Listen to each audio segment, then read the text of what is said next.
안녕하십니까. 실버톡TV 강명입니다. 해바라기, 활짝 웃는 해바라기, 그거를 제가 구입을 해서 이렇게 써보니까 제가 얼굴이 정말 네모나게 생겼네요. 저번에 제가 마저 2019년도 장기요양기간 실태조사 결과 발표한 거를 읽다가 알려드리다가 못해서 이 눈이 안 좋아서 이렇게 봐야 합니다. 장기요양 요원 중에서 91.1%가 요양보호사였고 그 외 직종은 간호조무사 4.3%, 사회복지사 4%, 물리작업치료사 0.7%로 집계됐고요. 여성이 응답자 중에서 여성이 94.7%, 남성은 5.3%에 불과해서 여성이 절대 다수를 차지하고 종사자 중에서 60대가 가장 많아 전체의 40.4%를 차지했고 50대는 39.4%, 40대가 8.6%, 70세 이상이 무려 8.4%나 있었습니다. 이에 반해서 30대는 2.1%, 20대는 1.0%에 불과해 장기요양요원의 연령대가 높은 것으로 조사됐습니다. 전체 장기요양요원 중에서 정규직은 38.1%, 계약직은 61.9%로 나타났습니다. 재가기간은 계약직 비율이 74.7%로 높았고 시설원 정규직 비율이 72.3%로 정규직 비율이 높았습니다. 재가 서비스가 주로 방문 서비스여서 시간제 근무를 선호하는 종사자가 많기 때문인 것으로 보인다고 했습니다. 서비스 제공 유형별로는 월평균 근로시간은 노인 공동생활 가정은 186.1시간, 노인 요양시설 172시간, 그리고 시설 종사자가 재가 서비스 종사자에 비해서 근무시간이 월등히 많은 것으로 나타났고 방문 요양이 76시간, 방문 목욕은 57.7시간, 방문 간호 90.4시간, 주야간보 166.1시간, 단기보 181.2시간으로 나타났다고 합니다. 방문 서비스는 제공 종사자는 월 근무시간이 상대적으로 적게 나타나는데 이는 가사와 업무 병행 34.7%, 일거리 없음 12.2%, 건강이 좋지 않아서 7.7%, 본인이 원해서 7.3% 등의 사유로 월 60시간 미만 근무하는 종사자가 44.4%이기 때문인 것으로 분석됩니다. 수급자나 가족으로부터 언어적 폭력을 당한 비율은 25.2%, 이거 더 될 수도 있습니다. 가족이니까 말 못하는 경우도 있으니까요. 사실 솔직히 대답하지 않을 수도 있잖아요. 신체적 폭력이나 위협을 경험한 사람은 16.0%, 성희롱 성폭력은 9.1%, 장기요양요원 보호 강화가 시급한 것으로 나타났다고 합니다.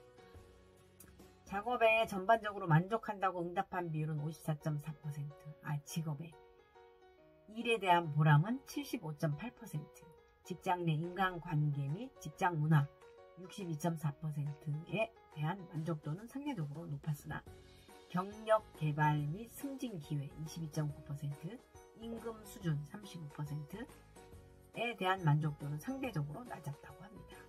직업에 자긍심을 느낀다고 답한 사람은 75.1%, 느끼지 못한다고 답한 사람은 6.4%, 느끼지 못하는 이유는 32.5%가 장기요양 기간 및 요원에 대한 낮은 사회적 인식, 낮은 임금이 23.7%, 업무 강도 12.3% 등으로 조사되어 사회적 인식 개선이 시급한 것으로 나타났습니다.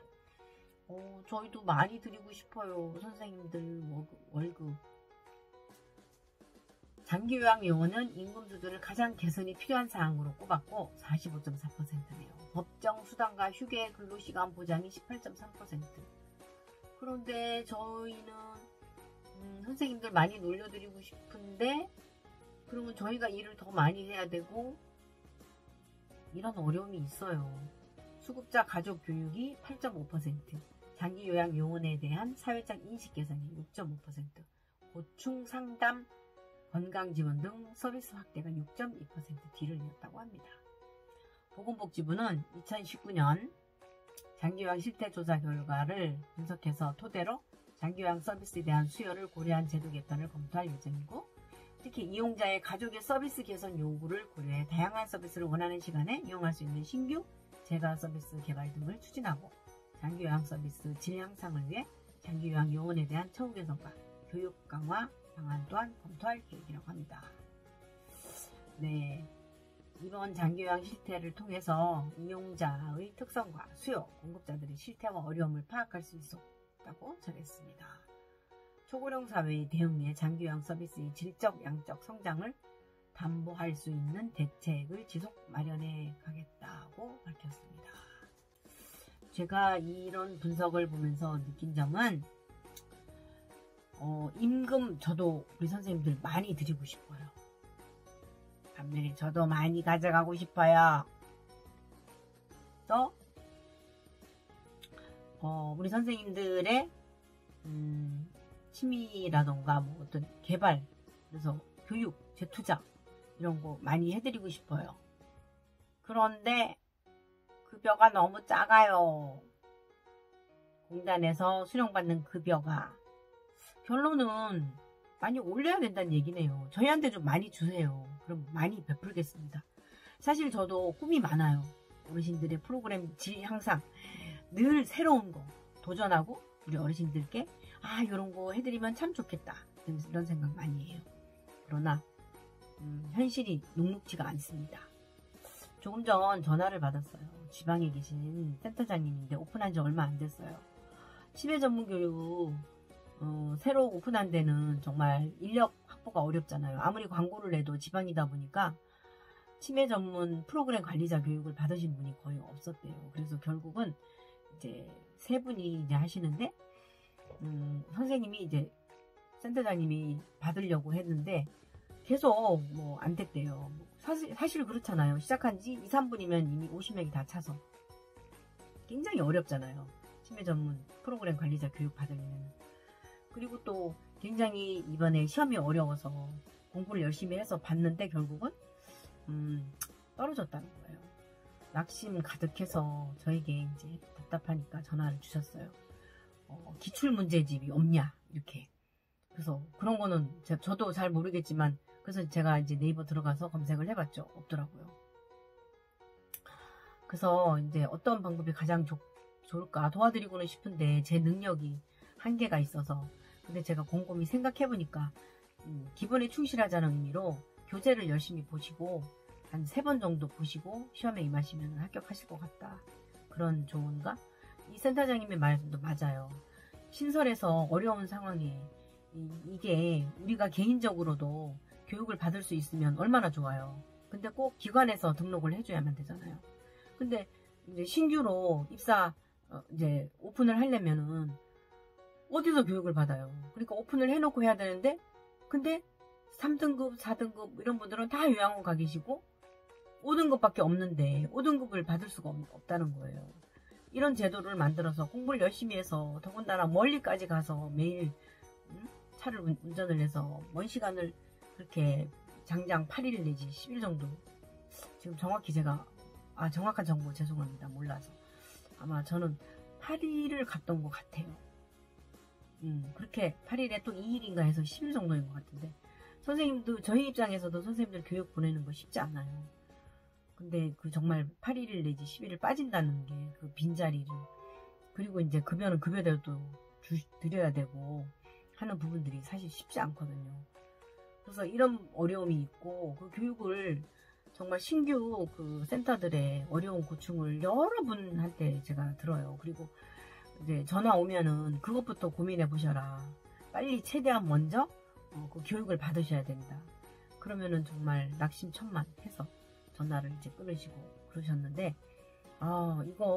이런 문제가 어떻게 해결돼야 될까요? 이번에 뭐 전라도 쪽에는 6군데인가 생기는데 또 코로나로 인해서 계속 하지 못했기 때문에 특례 기간을 줬어요. 1월에서 6월이었다고 그러는데 이미 6월 끝났고, 근데 지금 이제 신청을 이제 들어갔으니까 교육을 저희 선생님도 이제 가셨는데, 이러한 문제점들이 좀 더 심도 있게 다뤄줘야 될 것 같아요.